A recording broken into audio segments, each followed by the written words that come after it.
todo, que Sí. va a aparecer acá. Como... A ver, quiero contarle que mientras tanto se está por definir quién es el intendente de La Plata, que no es un tema menor. Se abrieron las urnas, ¿verdad? Vamos a hablar de esto, porque, a ver, el intendente de La Plata puede llegar a ser de Unión por la Patria o de Juntos por el Cambio. Son dos Julios que están a la expectativa, Julio Sí. Alac y Julio Garro. Julio Garro es el actual intendente de Juntos por el Cambio, Sí. que busca la reelección. Julio Alac es de Unión por la Patria, ex intendente también, que está buscando volver. Y de hecho ya recibió la felicitación de Axel Kicillof, ¿Quién? recibió la felicitación de ¿Alac? Alberto Fernández, Pero Alac. si se están abriendo las urnas. Porque ellos lo dan como ganador, pero claramente la justicia hasta ahora, ante los reclamos de Juntos por el Cambio y de La Libertad Avanza, Sí. decidió abrir 79 urnas. 69 las pidió Juntos por el Cambio, otras 10 las pidió La Libertad Avanza, y están en este momento abriéndolos. ¿Qué dijo Ramos Padilla cuando llegó?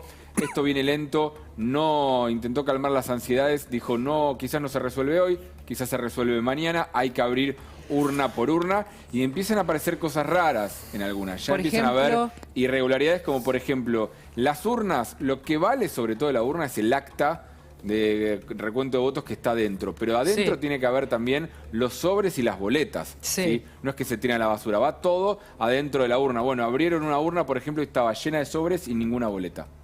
Ni ¿Cómo una. es llena de sobres y ninguna boleta? ¿Sobres vacíos? Sobres vacíos que, bueno, guardaron los sobres y las boletas no. Se olvidaron Entonces, las boletas, ya las habían sacado de los sobres y se las olvidaron. ojo, porque eso es un tema también que hasta incluso cuentan que puede llegar a convocar Ramos Padilla, el juez electoral de la provincia de Buenos Aires, a la autoridad de Mesa, al presidente de Mesa, que es el responsable. ¿Cómo califica eso? ¿Califica como fraude? ¿Califica como un error humano? Irregularidad, por lo menos. Irregularidad Ahora, la califica. prueba no son los sobres. Los sobres te prueban que la cantidad de votantes que figuraron en la planilla es la misma. La prueba son las boletas, porque yo lo que tengo que comparar es la cantidad de votos que Y se sí. incluyeron en el acta Y con sí. las boletas que hay. Esa urna Los sobres diría solamente que está muestran la cantidad de personas. floja de papeles, pero Claro, bien claro, floja pero de quería papeles. saber cómo se calificaba, ¿no? Si Y- esto, como irregularidad, dice por ahora Gaby. El tema es que finalmente es cómo la contás. ¿Cómo la contás? Porque ahí sí la justicia tiene que tomar una determinación de, bueno, esa urna cómo se cuenta, si se cuentan los votos o no, puede anular la urna y que directamente Claro. no se cuente en el recuento definitivo, en el escrutinio definitivo, en una elección que estamos hablando de 800 votos de diferencia. Esa es la diferencia que estás teniendo a 200 y pico, 300 votos por urna, o 200 votos por urna, ponele que tengas, Sí. estás hablando de 16.000 Poquito, votos. muy poquito. Hay una diferencia que puede hacer. Haciendo cortarlo. literatura, no, Ficción. no periodismo. Ficción. Ficcionemos. Si yo tengo que violar una urna y falsear los datos, y vos decís, ¿qué pasos tengo que dar para que no me descubran? Exactamente esto. Labrar un acta, el acta, si la quiero dibujar, la dibujo, estoy ficcionando, y lo que hago para que nadie se dé cuenta de lo que hice, agarro los votos y los saco y los tiro. Eso es más que Ese irregularidad. es el delito perfecto. Eso Claro, es un- ahí fallaron las autoridades, que son las responsables ante la ley, pero también la fiscalización, evidentemente, que tuvo un problema, porque los fiscales tienen que estar ahí para revisar y chequear que la ley se Claro. cumpla y tiene que verificar que se cierre la urna con todo lo que corresponde adentro. Pero ¿no? responsable es el presidente de Mesa, Sí, ante la ¿no? ley, sí. Y los fiscales no estuvieron, como vos estás diciendo. El o tema es quizás qué sí, pasa es- con no eso hicieron si bien el faltan trabajo. esos Es votos. que ahí es donde tienen que empezar a chequear qué otro material tienen. Si tienen los telegramas de los fiscales, si había fiscales y quizás Certificados de los fue un fiscales. descuido, un certificado de los fiscales, y comparan y los números coinciden, decís, bueno, está bien, si no coinciden que por Sí. algo se abrió esta urna, es donde empieza a haber discusiones respecto a la cantidad de votos. Hay algunos reclamos, por ejemplo, que hace Juntos por el Cambio incluso viendo el escrutinio provisorio, diciendo el telegrama decía que Garro tenía 50 votos más de lo que pusieron en la carga de datos, por ejemplo. Entonces esos son cada uno de los votos que están yendo a buscar y a reclamarlo. Hoy o mañana se define. Es interesante porque ustedes saben que en los últimos días y a partir del recuento de votos se habla mucho de fraude, la Cámara Electoral dijo que no había fraude, pero estas cosas hacen ruido, ¿no? Esto de encontrar, Eugenia, los sobres vacíos en una urna. Sí, hace ruido y también se circularon mucho telegramas con 0 votos para las distintas fuerzas. Circularon mucho los de La Libertad Avanza, pero también hubo muchos telegramas con 0 votos para Juntos por el Cambio y para Unión por la Patria, y muchos más para el partido de izquierda, muchos más para Miriam Bregman. Para Miriam Bregman hay como 6.000 telegramas que no tienen ningún voto. Lo que dice la justicia electoral es que eso es provisorio, que el recuento se hace a partir de las actas y no a partir de los telegramas, y que eso se va a subsanar en ese momento. Pero para mucha gente que tal vez nunca fue presidenta de mesa o nunca fue fiscal, escucha esto y empieza a dudar de que vayan a contar su voto. Claro. Por eso es importante Eso es lo que está pasando. Por eso es importante que cuando hay dudas se abran las urnas y idealmente se cuenten. en las urnas y estén si pasa los eso, votos. si pasa eso que acaba de pasar o que pasó en una urna que están los sobres vacíos, ¿qué pasa? ¿Qué instrumento tiene el ciudadano para exigir algo? Bueno, por un lado están los certificados de los fiscales, por otro lado está el telegrama que se envió y después está la decisión de la justicia electoral de si va a aceptar esa urna o no la va a aceptar. Puede ser que el juez electoral decida esta urna no la vamos a aceptar con ningún voto. Eso es obviamente una pérdida para toda la gente, 200, 250, 300 personas que se tomó el trabajo de ir a votar y expresar su opinión, porque no solo faltan los votos del Intendente de La Plata, que es muy importante, es el motivo por el cual se está discutiendo esto, porque hay solo 800 votos de diferencia, toda esa gente también votó gobernador, concejal. Esto es lo que quería decir. Acá, porque nosotros lo estamos mirando siempre en un Boca River, Milei, Massa, Milei y antes Patricia. En esa elección no era un Boca River. Esto está modificando, por ejemplo, también, hay que ver en qué la representación legislativa.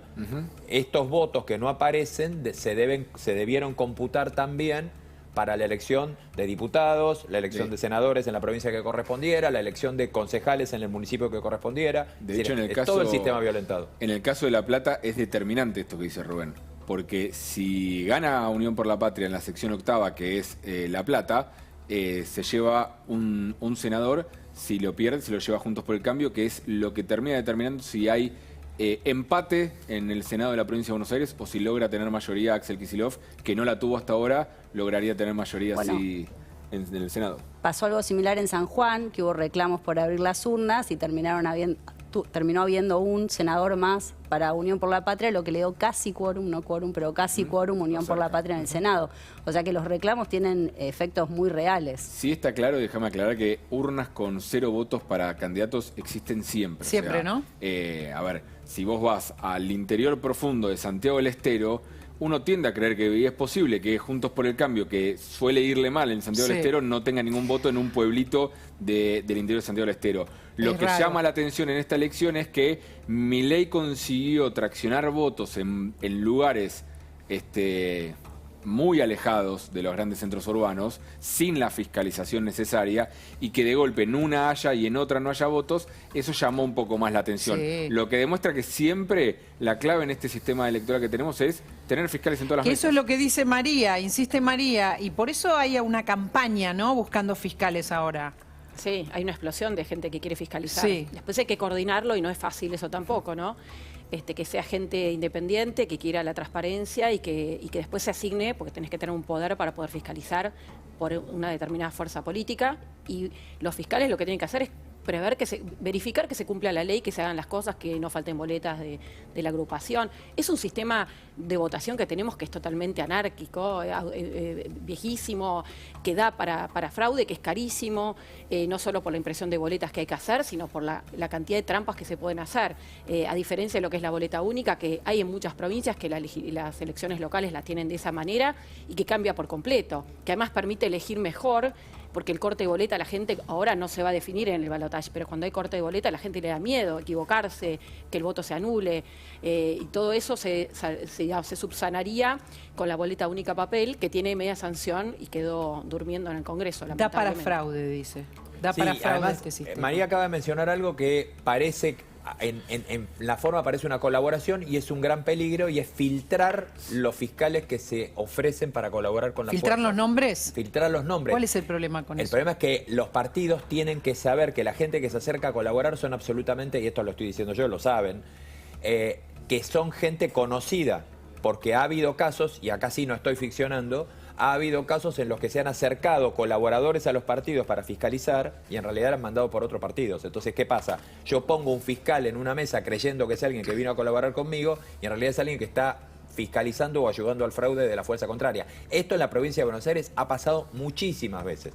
Y esto no es ficción. Dicen que sí, aquí las dos invitadas, las dos especialistas, analistas, que sí, dice María, que sí, dice Eugenia. También es verdad que en Argentina estamos haciendo elecciones hace 40 años, se cumplió hace muy poco, perdieron y ganaron todas las fuerzas políticas y en general el sistema funciona. Yo digo esto también para llevar tranquilidad a la gente que va a votar, perdió el radicalismo, perdió el peronismo, perdió la Alianza, perdió Juntos por el Cambio, perdió PRO, perdieron incluso... Claro, pero pará, hay elecciones que son como más contundentes. Esta es muy finita en muchos casos. O sea, vos nombraste una provincia, hablamos de una intendencia de la provincia de Buenos Aires, hay un balotaje que muchos dicen que va a ser peleado. Sí, en 2015 hubo un balotaje súper peleado también, en el que el oficialismo perdió y el resultado se conoció enseguida. Bueno, ahí hubo una fiscalización impresionante Sí. en 2015 y creo que es sano que la población se involucre justamente porque es un sistema que no es que funciona mal en sí mismo, pero que requiere de ese control ciudadano para que los votos de la gente se vean contabilizados en el escrutinio. En finalmente, todos los ¿no? casos, ¿no? Para todos los partidos. Y este tema es muy sensible y a la gente le importa un montón. Hay muchos que nos escriben, ¿por qué no hablan del fraude? Bueno, la Cámara Electoral dijo que no hay fraude, hay que mirar el recuento definitivo. Pero estamos hablando de esta cuestión porque mucha gente ve que este sistema no es el mejor, que se quiere una boleta única, se espera como menos riesgoso una boleta única, y en muchos casos estamos viendo pequeñas diferencias. Pero ahí vuelvo a lo de antes. Aunque vos tengas boleta única, que yo vos sabés que soy un gran defensor de la boleta única, en muchos de estos lugares después contás las boletas Sí, únicas, claro. y si no tenés al fiscal diciendo... Fiscales y boleta única, ¿estamos de acuerdo? Sí, ¿Con esto cerramos? sí, Sí, nos damos la mano. Fiscales y boleta única, ¿estamos de acuerdo todos con la gente que está muy angustiada y que dice, quizás mi voto quedó por ahí? No, y el tema también es cuando las autoridades de mesa, que este año creo que pasó menos, pero el 21 fue grave, que las autoridades de mesa no aparecían y entonces ponían a alguien que no se había capacitado para afrontar esa Sí. responsabilidad, Sí, ¿no? Sí, eso Sí, sí. o que tal vez era de un partido político que había aparecido temprano para que También. lo pusieran como No deberían presidente estar de mesa. afiliados a ningún partido político, pero bueno, ese control también hay que hacerlo con alguien que lo controle, ¿no? Entonces tenés que tener en todas las escuelas gente fiscalizando que esto sea así, ¿no? Que la ley se cumpla. Este es uno de los motivos por los que Milei necesita a Macri, que tiene una estructura para fiscalizar, ¿verdad? De esto vamos a hablar en un ratito, pasan muchas cosas simultáneamente. No sé si tenemos imagen del Congreso, pero me dicen que llegó